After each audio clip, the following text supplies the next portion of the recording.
Congressman Sean Duffy of Wisconsin. Congressman, thanks very much for joining us. It's good to be with you, Wolf. Thanks for having me on. Do these reports of infighting within the Trump campaign, the transition process right now, concern you? No, listen, Donald Trump is an outsider. He isn't a D.C. Guy who knows how D.C. works, and that's why America elected him. We're 8 days on, Wolf. It takes a little bit of time for Donald Trump to get his sea legs under him. You have people jockeying for positions. And Donald Trump, as a business guy, has hired a great team that's helped him be very successful. He's going to go through a step-by-step process to get the best people in the top positions that can help him be effective as the next president. And all transitions go through choppy waters. This is no different. But it's the process that presidential elects have to go through, especially those who are outsiders like Donald Trump. But this is a little bit different because all of a sudden, and you're right, all transitions go through a bumpy process. I've covered several of them over the years, but we're seeing so much of this in public, the public fighting out there, and it's being leaked by various factions within the Trump transition team. Isn't that a source of concern?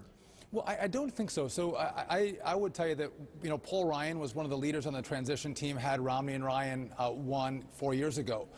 Vice President Biden was in charge of the transition team for Obama.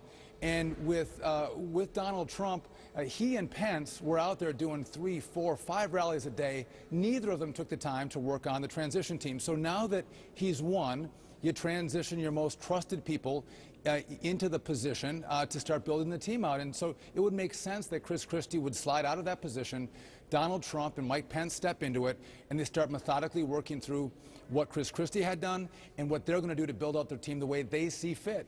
But again, I don't see this as troubling at all. I think this is really good. This kind of tension, this kind of friction, to get the right people in place to look out for American families, to start growing our economy, that's what Americans want. And that kind of friction would be expected from an outsider who has to build a team from the ground up. I mean, listen, if Hillary Clinton won, there wouldn't be these problems because she would plug into Barack Obama and her husband's team, and you have the same D.C. players doing the same D.C. thing that Americans are sick of. When you bring in the outsider, you get that friction, you get that tension, but in the end, you get a better product. Yeah, I just remember 8 years ago, John Podesta was in charge of the Obama transition team. He played the lead role, although you're absolutely right, the vice president-elect at that time, Joe Biden, he was very much involved at the same time.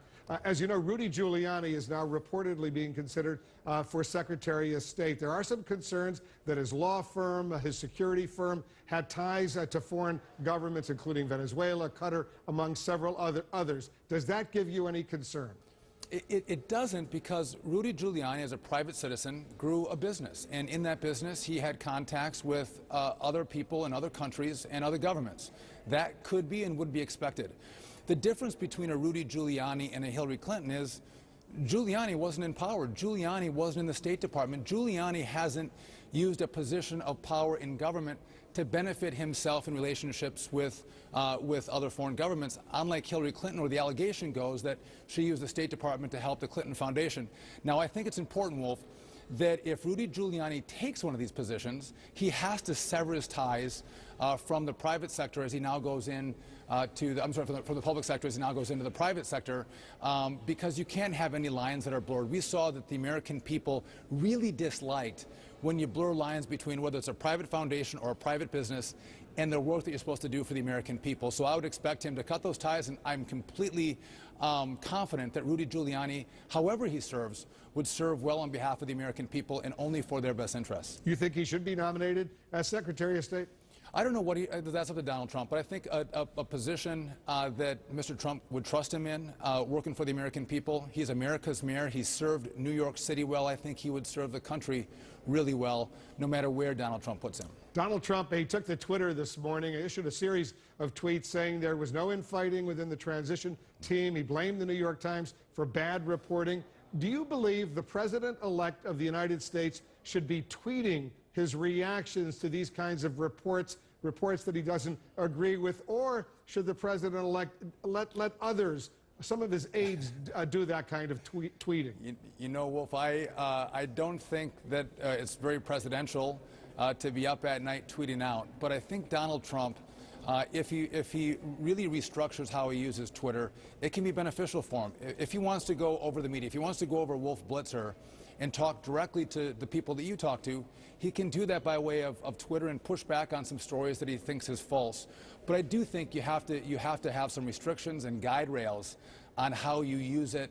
But to talk about stories that are false on what's actually happening inside the transition team, and he wants to talk directly to the American people without having a press conference, I think that's okay. And America's changing, technology is changing, and the way that politicians, and Barack Obama was brilliant at this, using these other sources of media to talk to a wide array of folks all across America, I think is really powerful, in addition to coming on CNN and talking to you too. But you have to use all those mediums, and I think Donald Trump has shown how effective he is in using Twitter to push back stories or drive the truth through his Twitter feed. Yeah, and you're right. President Obama has been very active on Twitter too.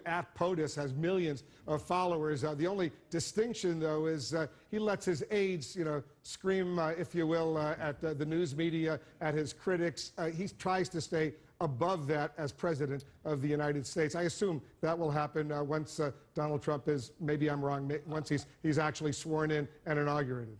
I think you want to have some people participate in what you do on Twitter. I think you're right. And Mr. Obama has been pretty effective in using social media. And Donald could learn a little bit from the current president as he goes into his presidency. And the president-elect, goes without saying, has an open invitation to join us here in the Situation Room whenever he wants, address the American people, and present his views. And we'd welcome that, as you totally understand. A quick question. Last night, there's a small pool of reporters and camera crews that are always with a president-elect of the United States, certainly with a president of the United States, in case something, God forbid, bad happens. You saw that in our report. At around 6:30 last night, those reporters and camera crews, they were given a lid. A lid meaning that the president-elect was going to stay in. He wasn't going out. You guys can go home. Don't worry about it. But then he went out to dinner at the 21 Club Steakhouse in New York. It's not the first time he has kept that travel pool, that small pool, away from him.